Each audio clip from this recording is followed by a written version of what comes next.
सुरेश के दो बेटे थे, भीरू और धीरू।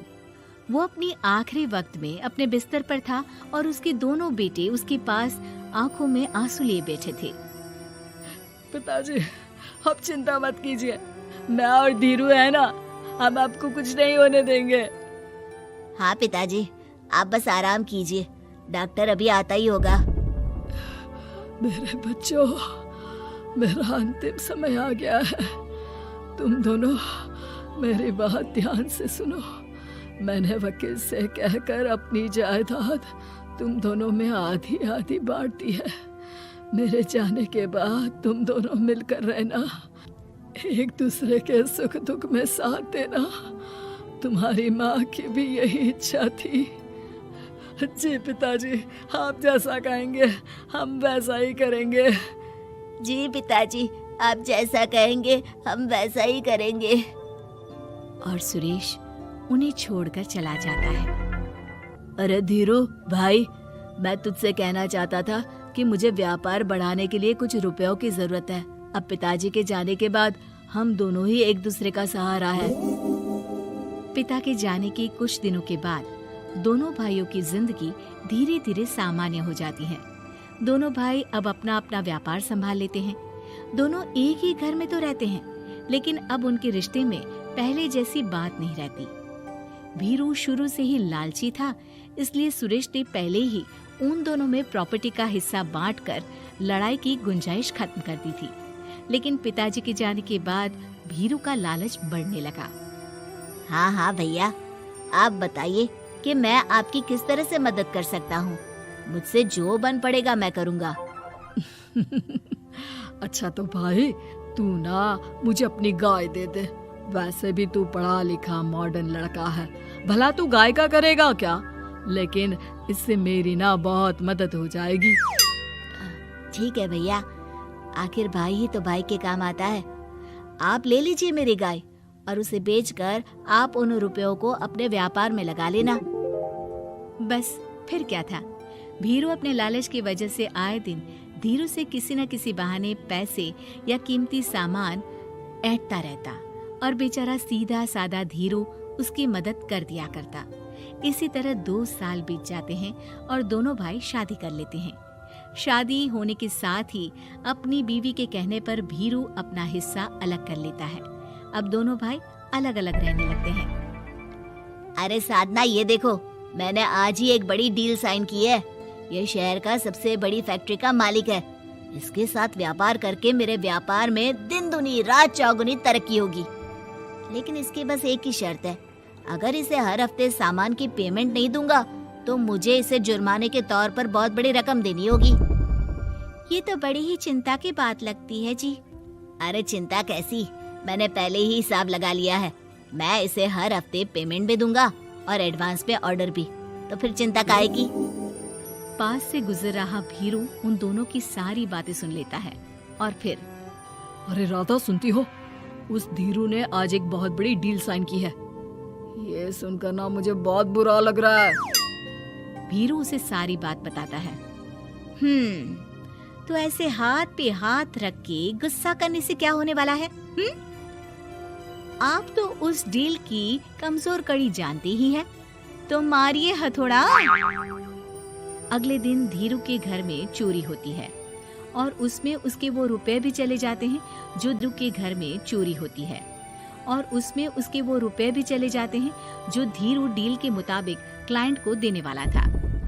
फिर शर्त के हिसाब से धीरू को जुर्माने की रकम देने के लिए अपना घर गिरवी रखना पड़ता है और उसका व्यापार भी बंद हो जाता है। सुनिए जी, आप दिल छोटा मत कीजिए।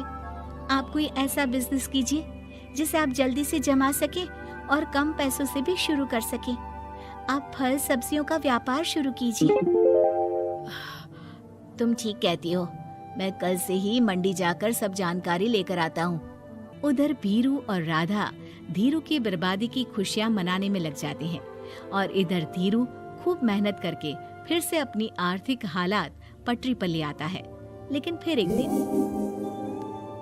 अजी सुनती हो, तुम यहाँ पर उसके बर्बाद होने की गलतफहमी में खुश हुए जा रहे थे और तुम्हारे भाई का फल सब्जियों का व्यापार बड़ा अच्छा चल निकला है। मैं अभी बाजार में उसकी दुकान देख कर आ रही हूँ। अरे भीड़ लगी हुई थी वहां तो फिर जल्दी से अपने खुराफाती दिमाग से कोई आइडिया निकालो इस मुसीबत का। आइडिया तो बहुत अच्छा है मेरे दिमाग में। अपने भाई से कह के इसके गोदाम में चूहे डलवा दूंगी, फिर देखना नजारा। राधा की चालाकी से धीरू का ये काम भी ठप हो जाता है। अब धीरू और उसकी पत्नी के लिए उधार पर जीने के अलावा कुछ नहीं बचा था। बेचारा ईमानदार धीरू अपने भाई भाभी की चालाकी की वजह से बहुत बुरे दिन काट रहा था। मैं तो बिल्कुल बर्बाद हो गया साधना। पिताजी का दिया हुआ अच्छा खासा बिजनेस संभाल रहा था, लेकिन मेरी किस्मत ने मुझे यहाँ लाकर खड़ा कर दिया। अब तो खाने के भी लाले पड़ रहे हैं। कोई नौकरी भी इतनी आसानी से नहीं मिल रही। मुझे माफ कर दो, मेरे साथ रहकर तुम्हें भी ये दिन देखने पड़ रहे हैं। देखिए जी, आप दिल छोटा मत कीजिए। भगवान कोई ना कोई रास्ता जरूर खोल देगा हमारे लिए। और मेरे दिमाग में तो एक अच्छा आइडिया आ भी गया। मैं बचपन से ही अपनी दादी, नानी और माँ को एक खास तरह का अचार बनाती देखती आई हूँ। वो अचार जितना टेस्टी होता है उतना ही उसे बनाना मुश्किल भी, लेकिन एक बार बन जाने पर वो जल्दी खराब भी नहीं होता जी। वो अचार सिर्फ हमारे ही गांव में बनता था, जिसे खरीदने के लिए दूर दूर से लोग आते थे। मैं सोचती हूँ वही अचार बनाने का काम हम शुरू करें तो। मैं बनाया करूंगी और आप उसे मार्केट में बेच आया करना। साधना, तुम्हारी बातों से मेरे मन में उम्मीद जाग उठी है, लेकिन ये सब काम शुरू करने के लिए रुपए कहाँ से आएंगे? ए जी, मेरी ये कंगन किस दिन काम आएंगी? आप इन्हें गिरवी रखवा लो और जब पैसे आ जाए तो इन्हें छुड़वा लेना। साधना बाजार जाकर अचार बनाने का सामान लेकर आती है। फिर घर आकर सारे खिड़की दरवाजे बंद करके अचार बनाती है और धीरू उस अचार को पैक करने में साधना की मदद करता है और अगले दिन बाजार में बेच भी आता है।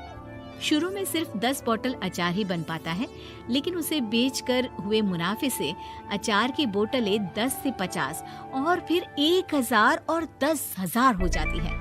अब धीरू को अपने काम में मदद के लिए कुछ लोगों को भी काम पे रखना पड़ता है, लेकिन अचार अब भी साधना ही बनाती है और अपनी रेसिपी का सीक्रेट बनाए रखती है।